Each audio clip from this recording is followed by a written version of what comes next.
तस्वीरें बता रही हैं कि कनाडा और अमेरिका किस तरीके से भारत के प्रधानमंत्री से बात करने के लिए इच्छुक नजर आ रहे हैं। राष्ट्रपति बाइडेन लगातार भारत के प्रधानमंत्री नरेंद्र मोदी के साथ बात करने के प्रयासों में जुटते नजर आ रहे हैं। वो ठीक प्रधानमंत्री मोदी के बराबर में खड़े हैं। वो हमारे पास आके कह रहा है कि इंडिया भैया प्लीज बचा लो, डूब जाओ। तो दिन पर दिन रेत की तरह हाथ से उसकी जिंदगी फिसलती जा रही है। जब आप भारत की राजनीति या भारत के अंदर आप इंटरफेयर करोगे, ये कुछ खालिस्तानी सुअरों को लेके आप भारत के अंदर इंटरफेयर करोगे, और जब भारत आप कहते हो कि भारत आपके अंदर इंटरफेयर कर रहा है कनाडा के अफेयर्स में, फिर व्हाई यू कंप्लेनिंग यार? मोदी के आने का पूरी दुनिया में जिन दो को सबसे ज्यादा दुख है, तीन को, उनमें से एक जो है वो तो पाकिस्तानी है, दूसरे मुसलमान हैं, और तीसरा वो चाइना है। 16 countries have given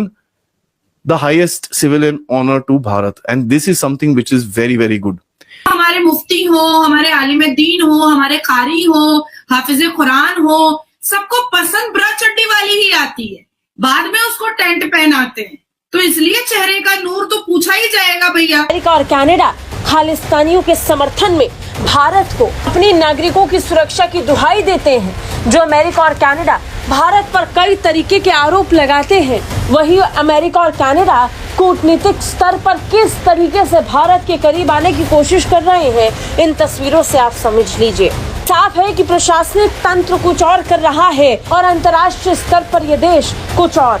भारत को साथ कर घेरने के प्रयासों में जुटे विश्व भर के देशों को आज ये समझ जाना चाहिए कि ये देश किस तरीके से दो मुंह की बात करते हैं। एक तरफ तो ये भारत सरकार को लेकर तरह तरह के आरोप लगाते हैं, और दूसरी तरफ ये भारत के करीब आने और प्रधानमंत्री नरेंद्र मोदी से बातचीत करने का कोई मौका भी नहीं छोड़ रहे हैं। बाइडेन प्रशासन में भारत के प्रधानमंत्री नरेंद्र मोदी को लेकर कई आरोप लगे, कई तरीके के दबाव बनाने की कोशिश भी हुई। रूस के खिलाफ जाने का भी प्रेशर एक तरीके से भारत पर रखा गया, लेकिन भारत की कूटनीतिक जीत देखिए कि आज भी भारत के प्रधानमंत्री सबसे प्रभावशाली इस ग्रुप फोटो में नजर आ रहे हैं। हमारे मुफ्ती हो, हमारे आलिम दीन हो, हमारे कारी हो, हाफिज कुरान हो, सबको पसंद ब्रा चड्डी वाली ही आती है, बाद में उसको टेंट पहनाते हैं। तो इसलिए चेहरे का नूर तो पूछा ही जाएगा भैया कि ये अगर चेहरे का नूर है आपका, तो भाई राम राम। अब आती है इनकी इस बात पर, तो शाहीन बाग के मोगलिया सल्तनत की, मैं तो रखेली बोलूंगी इसको, क्योंकि सूरह अल बकरा अल कुरान के हिसाब से इसने धर्म मजहब तो कबूल नहीं किया है। मैं इसका निकाह तो जायज हुआ नहीं है, इसने तो निकाह ही नहीं किया है। इसने तो कहा है कि इसने कोर्ट मैरिज किया है, इसने तो निकाह किया ही नहीं है अभी तक। तो मैं इसको इसके पति का नाम, पति क्यों बोलूंगी, इसके शौहर का नाम क्या है? फहद अहमद। फहद अहमद सिद्दीकी। फहद अहमद सिद्दीकी साहब निकाहनामा दिखा सकते हैं, और अगर निकाहनामा है और उसमें स्वरा भास्कर ही लिखा हुआ है, तो अंबर आप भी मुस्लिम है, मैं भी मुसलमान हूँ, क्या होगा निकाह? अगर स्वरा भास्कर जी ने, सलमा बानो अगर अपना नाम नहीं चेंज किया है, तो क्या ये निकाह जायज हो सकता है? जायज तो नहीं हो सकता, बच्चा तो हरामी है, और स्वरा भास्कर बीवी तो है नहीं, फहद की रखेल है, स्लेव रखा है, लौंडिया बांधिया रखा है। मैं तो साफ बोलूंगी भाई, मैं तो हिचकिचाऊंगी नहीं। स्वरा भास्कर भाई, क्रिकेटर शिवम दुबे की रखेल अंजुम खान, उसने मेरे लिए इतना बड़ा प्रोपेगेंडा किया, तो क्या मैं चुप हो गई? मैं तो चुप नहीं हुई। अब आती है दूसरी बात कि नबी की शान में गुस्ताखी किसने की है? किसने किया? किसी ने तो नहीं किया है। अब आती है पांचवी बात कि ये योगी जी कह रहे हैं, और महाराष्ट्र में कहा जा रहा है कि फिर से भाजपा की सरकार आएगी तो लाउड स्पीकर बंद कर दिया जाएगा। तो इसमें प्रॉब्लम कहां पर हो रही है? नमाज पढ़ने वाले क्या 630 AD से लाउड स्पीकर पर अजान सुन करके जाते थे क्या नमाज पढ़ने के लिए? नहीं जाते थे। 630 AD में क्या लाउड स्पीकर चलता था? भाई अल कुरान ही प्रिंट हुआ है पहली बार 1939 में। इसको तो कुछ पता ही नहीं है, ये तो जानते ही नहीं है इस्लाम के बारे में, कलमा तो पढ़ी ही नहीं है, और उल्टा सीधा वो लोगों को समझा रही है। ये याद कीजिए अंबर, जब हमारे प्रधानमंत्री हमारे पूर्व chief justice of Bharat justice Chandrachud के घर में गणपति पूजा की आरती उतार रहे थे, तो इसने कहा था कि ये है हमारे देश की न्यायपालिका। कितना, तब भी कितना गुस्सा आया था इनका, कितना गुस्सा निकला था गॉड। गुस्सा उबल उबल के आया था इनका, और इतना बड़ा चेहरा तो था और इतना बड़ा वो बना ली थी।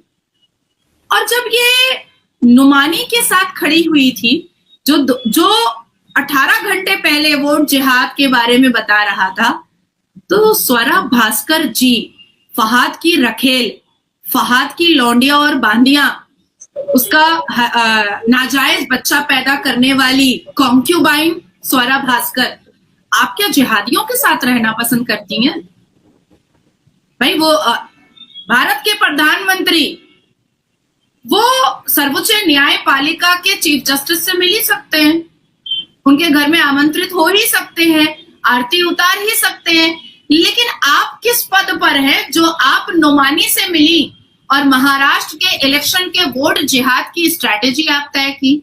वो भी तो जरा आप बताइए, जरा बताना तो पड़ेगा, क्योंकि नुमानी ने ये तक कह दिया कि जो भीमराव अंबेडकर जी ने जो संविधान लिखा था वो उन्होंने अकेले नहीं लिखा था, उसमें कारी भी थे, उसमें मुफ्ती भी थे, उसमें हाफिज भी थे, उन्होंने लिखा है। तो इसका मतलब है कि यूसीसी कॉमन सिविल लॉ भी कारी और मुफ्ती की अनुमति पे ही लिखा गया, तो छाती क्यों पीटना?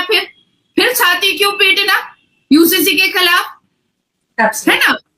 उसके बाद फिर नोमानी ने यहां तक कहा कि जिहाद के लिए कई लोग सामने आए हैं, जिसमें शरद पवार है, जिसमें राहुल गांधी है, जिसमें टोपी वाला उद्धव ठाकरे है, जिसमें और भी जो चिटिंगबाज जो शिवसेना है उसके बहुत सारे लोगों का नाम लिया उसने, और बजावते एक पूरी इस्लामिक मजलिस करके नुमानी ने वोट जिहाद का फतवा ऐलान किया।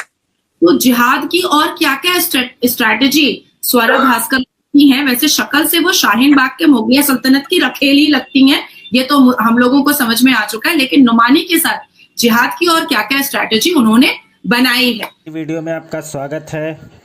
और G20 समिट अभी रिसेंटली हुआ ब्राज़ील में, जहाँ पे G20 के सारे देश जो है वो सब उस समिट में शामिल हुए, और वहाँ पे एज ए ऑब्जर्वर भारत को भी इनवाइट किया गया। भारत G20 का सदस्य नहीं है, लेकिन हर बार G20 में भारत को इनवाइट किया जाता है, और प्राइम मिनिस्टर मोदी हर बार जाके G20 का समिट जो है वो ज्वाइन करते हैं। और इस बार भी G20 का समिट भारत ने ज्वाइन किया, प्राइम मिनिस्टर मोदी ने जाकर के G20 में शिरकत की, और वहाँ पे फ़ोटोज़ जो निकल के सामने आई वहाँ पे जस्टिन ट्रूडो कहीं पे भी नहीं दिख रहा है, और सबसे आगे की लाइन में जो है बिल्कुल सेंटर में प्राइम मिनिस्टर मोदी दिखे।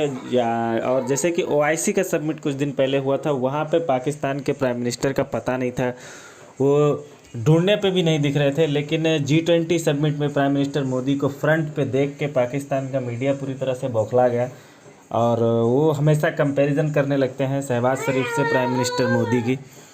लेकिन ट्रूडो भी इस समिट में पूरी तरह से गायब रहे, और ट्रूडो से प्राइम मिनिस्टर मोदी ने मिलने से इनकार कर दिया, और ये जो है वो दिखाता है कि आज कनाडा और भारत के रिलेशन किस हद तक ख़राब हो